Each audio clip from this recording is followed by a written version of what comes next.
Chicken குழம்புக்கு எண்ணெய், ஒரு வெங்காயத்தை கட் பண்ணி வச்சுருக்கேன், பெரிய வெங்காயம், பச்சை மிளகா, கருவேப்பிலை, அதுக்கப்புறம் ஒரு தக்காளி, பட்டை, கிராம்பு, ஏலக்காய் இதெல்லாம். இது வெங்காயத்தையும் தக்காளியும் அரைச்சி பேஸ்ட் பண்ணி வச்சுருக்கேன். ஒரு வெங்காயமும் 2 தக்காளியும் போட்டு அரைச்சி வச்சுருக்கேன்.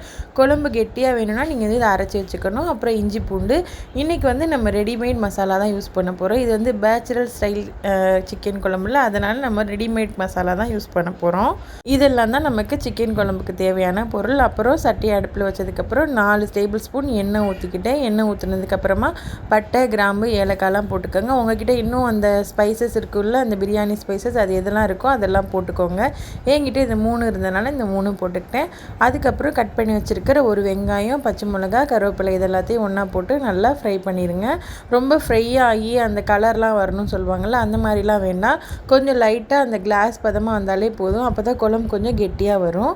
அதுக்கப்புறமா ஒரு தக்காளி கட் பண்ணி வச்சதுன்னா அந்த தக்காளியை போட்டுருங்க. தக்காளி கொஞ்சம் சாஃப்டாக வரும்னா அந்த மாதிரி வந்தால் போதும்.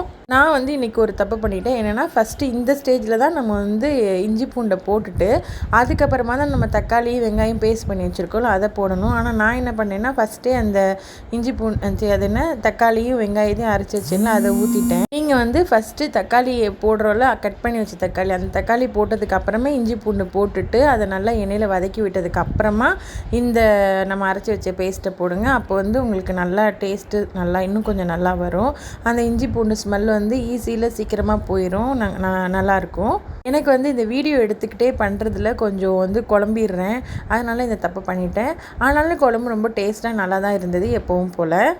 இதை நல்லா கிண்டி விடுங்க. பச்சை வாசனை போகிற அளவுக்கு நல்லா கொஞ்சம் நேரம் இது வதக்கி விடுங்க. வதக்கி விட்டதுக்கப்புறமா நம்ம ரெடிமேட் மசாலா சிக்கன் மசாலா போட்டுக்கோங்க. ஆச்சி சிக்கன் மசாலா போட்டுக்கோங்க, இல்லை சக்தி சிக்கன் மசாலா, இதை விட இன்னும் நல்லா இருந்தது. போட்டுட்டு இதை பச்சை வாசனை போகிற அளவுக்கு நல்லா கிண்டி விட்டுருங்க. கிண்டி விட்டதுக்கப்புறமா நான் இதுக்கு காரம் கொஞ்சம் கம்மியாக இருக்கிற மாதிரி தோணும் ரெடிமேட் மசாலாவில். அதனால் நான் ஒரு ஸ்பூன் மட்டும் மிளகாய் பொடி ஆட் பண்ணிக்கிட்டேன். மிளகாய் பொடி போட்டுட்டு நல்லா கிண்டி விட்டுக்கோங்க. கிண்டி விட்டதுக்கப்புறமா சிக்கன் எடுத்து போட்டுருங்க. சிக்கன் எடுத்து போட்டு நல்லா தண்ணி ஊற்றுறதுக்கு முன்னாடி நல்லா சிக்கன் மசாலாலாம் படுற மாதிரி ஒரு தடவை ஃபுல்லாக வதக்கி விட்டுருங்க. வதக்கி விட்டுட்டு அதுக்கப்புறமா நீங்கள் தண்ணி ஊற்றுங்க. நான் நல்லா வதக்கி விட்டுட்டேன். அதுக்கப்புறம் தண்ணி ஊற்றுறேன். 2 கப் ஃபுல்லாக தண்ணி ஊற்றுனேன். ஊற்றியுமே குழம்பு ரொம்ப கெட்டியாக தான் இருந்தது. அதனால் இன்னும் கொஞ்சம் தண்ணி ஊற்றுனேன். அதுக்கப்புறமா உப்பு போட்டுக்கோங்க. உப்பு போட்டு நல்லா வேகட்டும். மூடி போட்டு வேக வைங்க கறியை. இந்த குழம்பு ரொம்ப ஈஸி, சேம் டைம் ரொம்ப டேஸ்டியாகவும் இருக்கும்.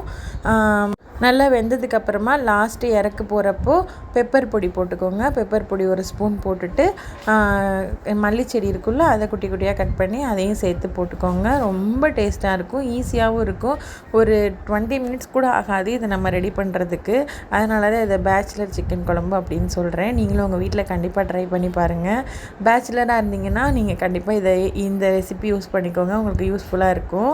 அப்புறம் நம்மளோட வீடியோ நம்ம சேனல் ரொம்ப பிடிச்சிருந்ததுன்னா நீங்கள் லைக் பண்ணுங்கள், ஷேர் பண்ணுங்கள், சப்ஸ்கிரைப் பண்ணிக்கோங்க.